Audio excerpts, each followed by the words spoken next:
এক বনে থাকতো টুনটুনি আর তার মেয়ে টিঙ্কু। তারা খুব আনন্দেই থাকতো একটি ছোট্ট গাছের কুঠিরে। একদিন প্রচন্ড বৃষ্টি হয় তাদের বনে। সেই বৃষ্টিতে টুনির ছোট্ট কুটির ঘরটা ভেঙে গেল। তারপর টুনটুনি কি করবে ভেবে না পেয়ে তার মেয়ে টিঙ্কুকে নিয়ে বনের গভীরে উড়ে চলতে লাগলো।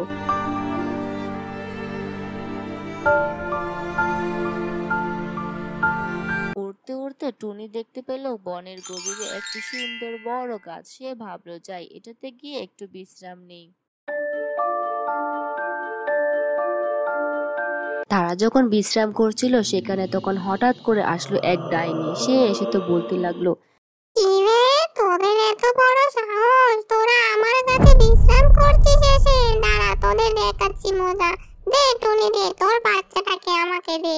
আমি তো খেয়ে আমার পেটটা ভরাই, আমার খিদে জ্বালাটা মেটাই। দে টুনি, তাড়াতাড়ি ওকে আমাকে দে। তখন টুনি তো ভারী চিন্তায় পড়ে গেল, কি করবে সে এখন। তারপর টুনি বলতে লাগলো, শোনো ডাইনি, তুমি তো আমার মেয়েকে খেতে চাচ্ছ, ঠিক আছে খাও তাহলে, কিন্তু আমার মেয়ের তো শরীরে মাংসই হয়নি, কি খাবে? তোমার তো পেটই ভরবে না।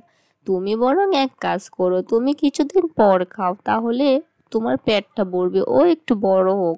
ডাইনিটি ছিল একটি বোকা ডাইনি। টুনটুনের কথা শুনে ডাইনিটি মনে মনে বলতে লাগলো, আরে টুনটুনি তো ঠিক কথাই বলেছে, এত ছোট্ট বয়সে খেলে তো আমার পেটই পড়বে না। না, ওদের একটু যেতে দেই, তাহলে একটু বড় হলে আমি খাবো ওকে। ঠিক আছে টুনটুনি, যা তুই তোর মেয়েকে খাইয়ে একটু মোটা করে নিয়ে আসিস আমার কাছে, না হলে কিন্তু তোর খবর আছে, আমি কিন্তু তোর বাসায় গিয়ে আক্রমণ করব।